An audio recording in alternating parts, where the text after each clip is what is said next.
Cabano era pobre do Pará. Morava num barraco de madeira e bambu em cima do pântano, entre cobras, mosquitos e transmissores de doenças, vermes e fome.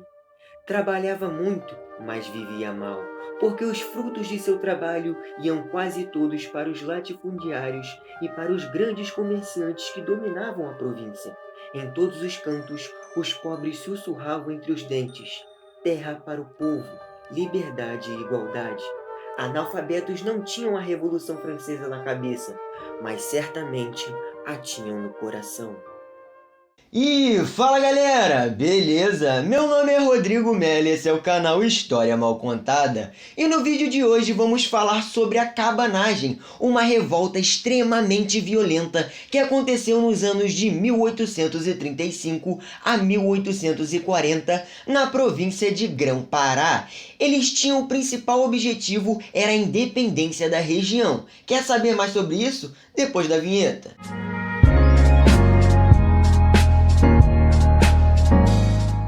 Nos anos de 1835 a 1840, o Império do Brasil vivia o período regencial, já que Dom Pedro I havia abdicado do trono em nome de seu filho Pedro, que até então tinha 5 anos de idade. Depois disso, o Brasil passou a ser administrado pelas regências. Inclusive tem um vídeo que vai estar linkado aqui no card, que é sobre o período regencial.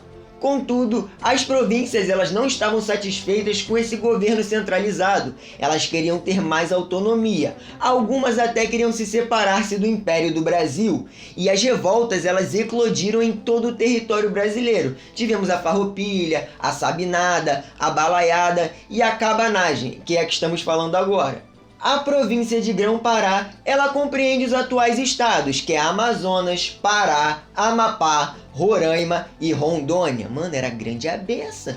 E a província de Grão-Pará, ela tinha mais contato com Lisboa do que com o próprio Rio de Janeiro, que era a capital. Então eles tiveram mais resistência e foram um dos últimos a aceitar a independência do Brasil. E eles só entraram ali, no caso, só fizeram parte do Império Brasileiro em 1823.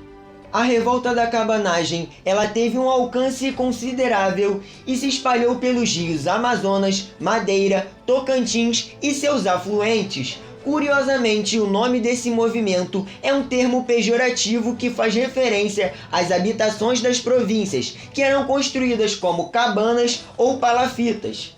Dentre as principais causas da revolta, podemos apontar as disputas políticas e territoriais motivadas pelas elites de Grão-Pará, as elites provinciais que queriam tomar decisões político-administrativas da província, o descaso do governo para com os habitantes de Grão-Pará e, no caso dos cabanos, eles queriam melhores condições de vida e trabalho. Porque tu acha que alguém ia ser capacho da elite se não estivesse procurando uma melhora de vida de fato? Eu duvido.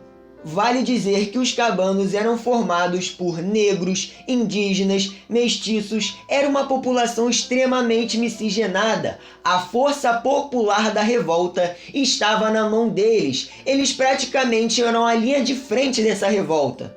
Desde a independência do Brasil, em 1822, as elites de Grão-Pará, eles se ressentiam com a presença dos comerciantes portugueses na província.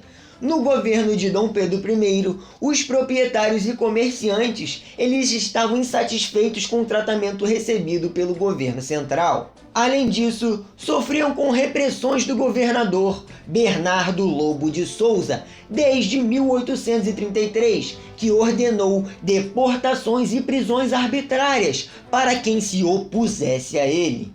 A revolta adquiriu enormes proporções. Uma multidão em Belém invadiu o palácio do governador. O homem tentou fugir, mas acabou morto a golpes de tacapés. Seu corpo foi arrastado pelas ruas da cidade, para que o povo em festa cuspisse nele. Alguns latifundiários, querendo se aproveitar do momento, usaram seu prestígio e força para assumir a liderança da revolta. Foi o caso de Clemente Melcher e os irmãos Vinagre.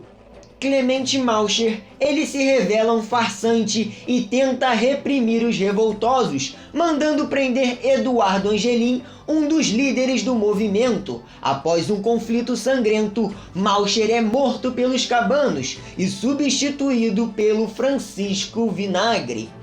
Podia ser Francisco Azeite. Que piada ruim, mano. Em 1835, o então presidente da província recém-conquistada aceita sua rendição mediante a anistia geral dos revolucionários e por melhores condições de vida para a população carente. Contudo, ele é traído e preso. Inconformado, seu irmão Antônio Vinagre, ele reorganiza as tropas militares da cabanagem e ataca o Palácio de Belém, conquistando novamente no dia 14 de agosto de 1835. Na ocasião, Eduardo Angelim é feito presidente de um governo republicano independente. No entanto, os desacordos entre os líderes do movimento, ele enfraquece a revolta, facilitando assim um contra-ataque legalista. Assim, em 1836, o regente Feijó envia o brigadeiro, que eu vou pegar uma cola do nome dele porque é muito grande, Francisco José de Souza Soares de Andréa, que ele era o comandante-mor das forças regenciais de Grão-Pará. Esse tabacudo, ele autoriza a guerra total aos cabanos, ele ordena um bombardeio a Belém e aos assentamentos da cabanagem. Tropas do Rio de Janeiro, mercenários ingleses, muita força militar. A repressão foi feroz. Os cabanos, eles se refugiaram nas florestas e montaram suas guerrilhas. As moradias de índio foram arrasadas, cabanas incendiadas e quase 40 mil camponeses assassinados. Aí você deve estar se perguntando, o que fez essas tropas chegarem tão rápido a uma província que fica lá em Grão-Pará do Norte? Nessa época foi criada uma linha de navios a vapor que ligava o Rio de Janeiro ao norte do Brasil. Isso facilitou bastante o fluxo de soldados que eram enviados para lá para conter essa revolta. Por fim, em 1840, a maior parte dos revoltosos já havia se dispersado, presos ou mortos, devido à perseguição que continuou acontecendo mesmo depois de 1836.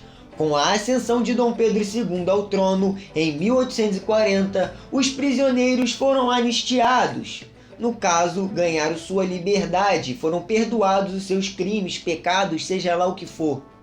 Então, galera, essa foi a revolta da cabanagem. Espero que tenham gostado. Se gostou, já deixa aquele like, se inscreve aí no canal, ativa o sininho para receber as notificações. Não esquece de compartilhar esse vídeo com um amigo que vai me ajudar bastante. Divulga nas redes sociais e não esquece de me seguir lá também. Eu vou ficando por aqui e até a próxima.